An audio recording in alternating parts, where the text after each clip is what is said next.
This is a true story. A man was trapped in a cave for 27 hours due to being in a head-down position at a 70-degree angle for such a long time. He began to experience severe blood circulation problems and difficulty breathing. His head was constantly congested, and he showed symptoms like excessive salivation and signs of mental confusion. Hundreds of people from different fields joined the rescue operation, but were they able to save him? The incident took place in January 2009 in Salt Lake City, Utah, USA. John, his younger brother, and a few friends decided to visit a cave system they used to explore during their childhood.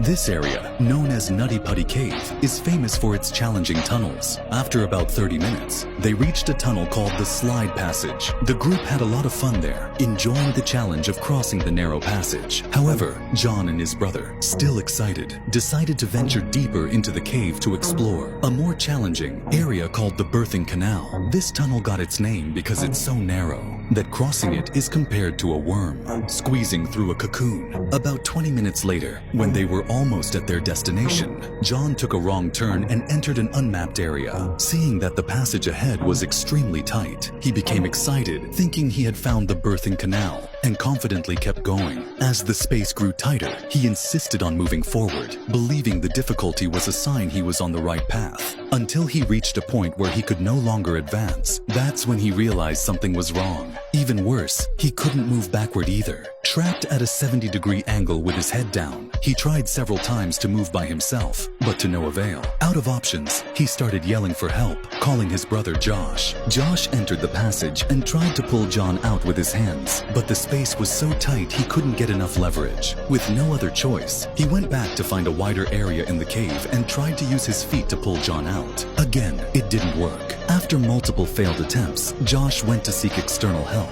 3.5 hours later, an experienced caver named Sue arrived at the scene. Even though she knew the area well, it still took her nearly 50 minutes to reach John due to the complexity of the tunnel. When she found John, he was so exhausted that he had fallen asleep. Sue woke him up and gave him water to keep him hydrated. Observing the situation, Sue realized he was in an extremely dangerous spot and that the rescue would be very difficult. However, to calm him, she pretended everything was under control and assured him they would get him out. Sue tried cutting John's jeans and applying oil to his body to pull him out, but it didn't work. She then tied a rope to his feet and, with the help of 2 others, tried to pull him out. However, the rope's angle was incorrect, which not only reduced the pulling force, but also caused significant injuries to John's feet. Out of options, Sue returned to the cave entrance to call for more reinforcements. John was trapped over 20 meters from the entrance, making it extremely time-consuming for rescuers to go in and out, delaying the operation. Moreover, the more he struggled, the deeper he got stuck. Some suggested using tools to widen the space around John, but this could create dust and debris, severely affecting his breathing. Typically, the maximum safe time for someone to remain in a head-down position is 10 hours, but John had already been in this position for over 10 hours. His blood wasn't circulating properly, his brain was congested, and he began showing signs of mental confusion, such as slurred speech and continuous salivation.